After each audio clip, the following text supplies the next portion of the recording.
O anak, kainin mo tong hinanda kong pagkain para sa'yo. O, kainin mo yan. Ayoko pong kainin to. Anong ayaw mong kainin? Kainin mo yung inihanda kong pagkain para sa'yo. Ayoko po. Ano? Para magkasakit ka? Kainin mo yan. Ayoko nga pong kainin to. Huwag mo kong artihan ha. Kainin mo yan. Nak! Nak! May binili ako sapatos para sa'yo. Ang ganda, di ba? Bagay na bagay sa'yo to. Oh, sa'yo na. Bakit malungkot ka? Ayaw mo ba niyan? Akin na. Ibalik mo sa akin. Ibibigay ko doon sa kapitbahay natin. Hindi naman po sa ganun, ma. Hindi ka na lang maging grateful no? Binigay ko na nga sa'yo yung sapatos para may magamit ka. Tapos sisimangutan mo ako ng ganyan? Akin na. Ibalik mo sa akin. Dadali ko na lang sa kapitbahay baka sakaling ma-appreciate niya.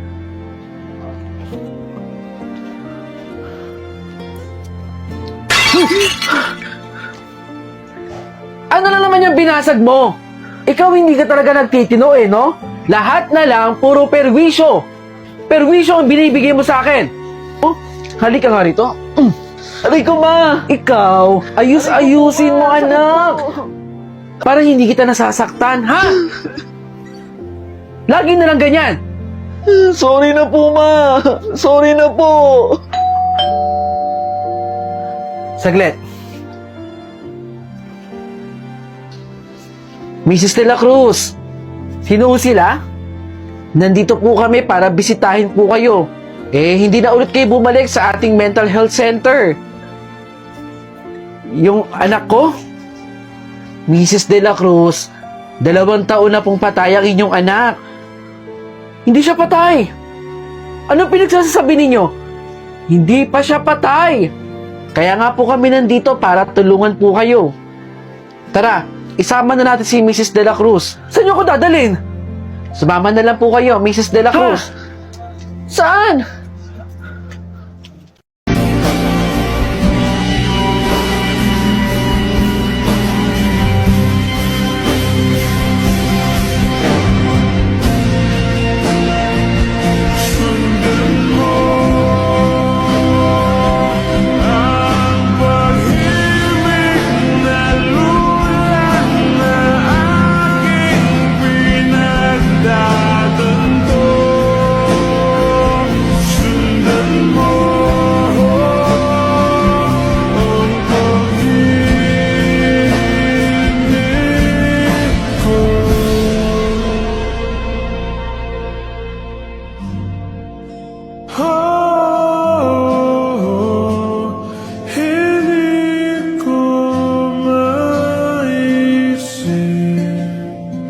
Huwag mag-alala, ipikit ang iyong mata, tanan.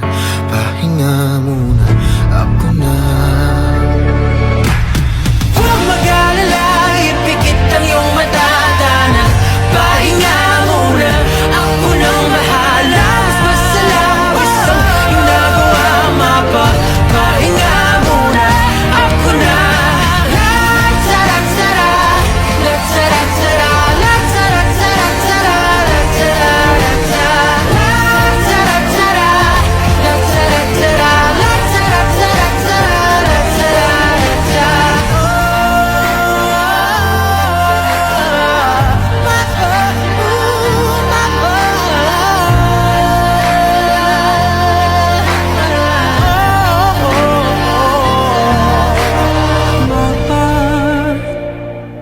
Pahinga muna, ako na.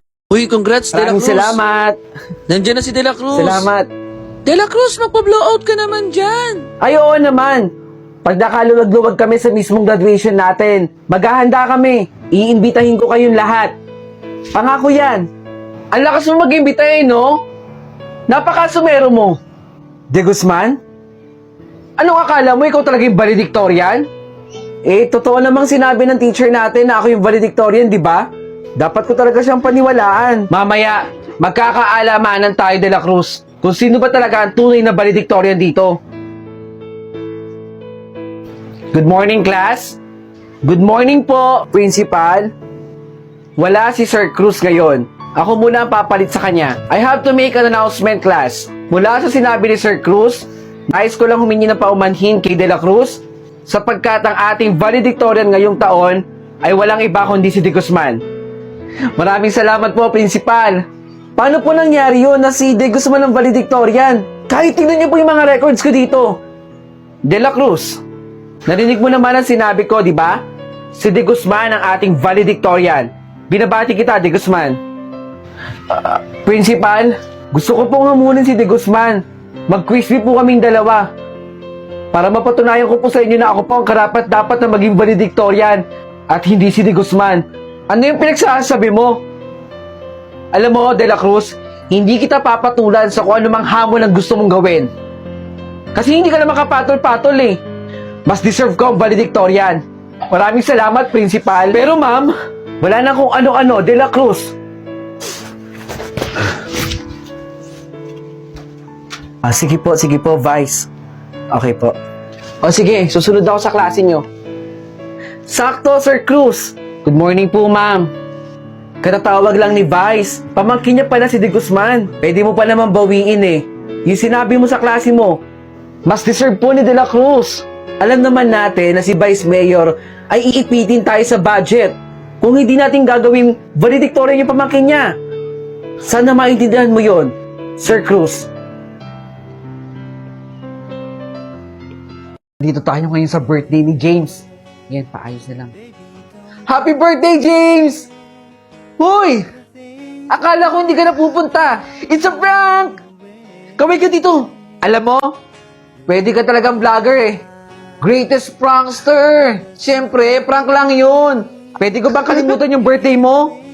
Salamat. O sige na, kumain ka na dito sa loob. Tara, tara. Successful ang prank natin kay James. Sakto. Gutom na gutom ako. Meron bang Shanghai dyan? Tao po. Ano po yan? Kay James De La Cruz po, may parcel po kasi siya. Parcel? Opo, i-deliver po namin dito ngayon. Sir, wala ho akong ino-order. Baka nagkakamali po kayo. Dito po kasi naka-address, sir. Cash on delivery pa naman to, sir. Dito talaga? Opo, Sir James De La Cruz. Si Matthew na naman siguro yon. Matthew, prank ka ng prank. Tigilan mo na yan, hindi na nakakatuwa. Matthew! James! Na paano ka? It's a prank! Grabe ka pala talaga mag-alala sa akin, no? Kaibigan nga talaga kita. Prank na naman ba, Matthew? Wala na bang kasawaan? Napakaseryoso mo naman. Enjoy natin yung buhay natin. Ano? May camera dito? Ha? Tapos nag-viral sa Facebook? Kasi prank? Matthew, hindi lahat gagawing prank. Tigilan mo yan. Saan kaya dito yun? Ay, Ale. O, iyo.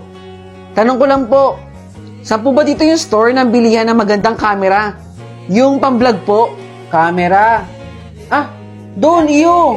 Maraming mga sikat na vlogger doon. Doon po. Doon bumibili. Talaga po? Ay, nako, iyo. Mag-ingat ka sa pagtawid, ha. Maraming namamatay dito, nasasagasaan. Dahil mabibilis ang nasakyan dito. Sige po. Salamat po ulit, Ale. Sige, iyo. Sakto. Naku, kawawa naman yung Naku. lalaki. Yan na nga ba ang sinasabi ko? Nabundol yung lalaki, kawawa. Teka, tumutunog. Hello? Hello? Ito po ba si James De La Cruz? Na-aksidente po yung kaibigan yung si Matthew. Ay, nako po. Tigilan niyo na po ako. Alam ko na po yung paandar ni Matthew. Kailangan po niya ng tulong niyo, sir. Hindi po yan totoo. At alam ko, prank na naman po yan. Naku, tama na po. Pakisabi kay Matthew, tigilan niya na yan. Prank kasi ng prank. Ay, nako.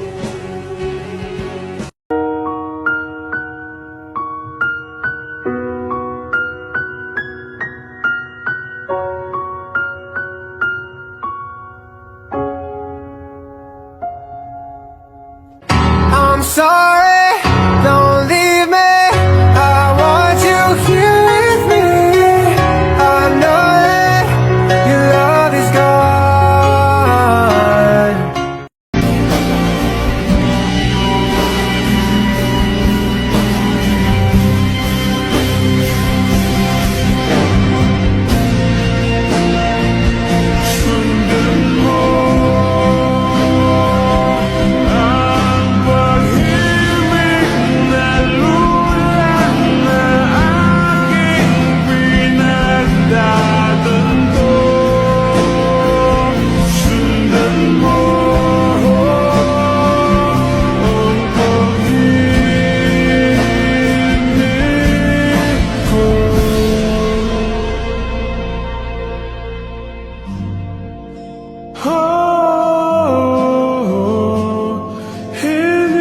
Sige, kunin mo na yung test paper mo na yan. De La Cruz! Ma'am! Anong oras na? Late ka na naman. Sorry po, ma'am. Lagi na lang ba ganyan sa klasiko? De La Cruz, wag mong ugaliin na lagi ka nalilate. Kasi malaking epekto yan sa attendance mo. Sana naiintindihan mo. Opo, ma'am, naiintindihan ko po. Sige na, maupo ka na. Anyone, kung sinong pwedeng sumagot dito sa tanong na to? De La Cruz! Pakitapik nga si De La Cruz! De La Cruz, gumising ka. Kanina ka pa tinatawag ni ma'am. Ma'am, tulog ka ng tulog sa klasiko. Alam mo kung gusto mong matulog, tapusin mo muna yung klasiko, pumunta ka ng library mamaya. O sige, De La Cruz, stand up. Anong sagot dito? Remain standing, ha? Okay, sige. Fernando. Oh, congratulations, ha? Napakataas ang score mo. Pag-usayan mo yan, ha? De La Cruz. Ma'am, ano ba nangyayari sa'yo, De La Cruz? Alam mo ba na kung ano ang ginagawa niyo sa klasiko, yun din na magiging resulta ng grades ninyo. Ang baba ng score mo. Huwag ka na nga aasa na papasa ka sa akin, ha? Baka umulit ka lang sa subject ko. Oh, Fernando. Class, ang lahat na nakakuha ng mga mababang score, magkita-kita tayo bukas sa for remedial. De La Cruz. Sige po, ma'am. Pag-uusayan ko na lang po ulit. Quaderno. Present po. De La Cruz. Ma'am, wala po siya. Nasaan si De La Cruz? Absent po. Absent na naman. Di ba meron kayo remedial today? Ay nako, De La Cruz. Fernandez? Mac Jolly morning po. Bali isang order ng fries. Samahan mo na rin ng burger tsaka ng Coke float. De La Cruz? Ikaw ba yan? Working student ka pala. Ba't hindi mo agad sinabi sa akin? Ma'am, Sorry po. Sorry po, hindi po ako nakaka-attend madalas sa klase ninyo. Pasensya na po kung lagi pong mababa yung score ko. Totoo lang po, nahihirapan ako pero wala naman po kasing ibang tutulong sa akin eh. Kundi yung sarili ko lang po. Pero hayaan nyo, ma'am. Babawi po ako sa klase ninyo. Ipapakita ko rin po sa inyo na magiging mataas din po ang mga scores ko. Sorry po ulit, ma'am.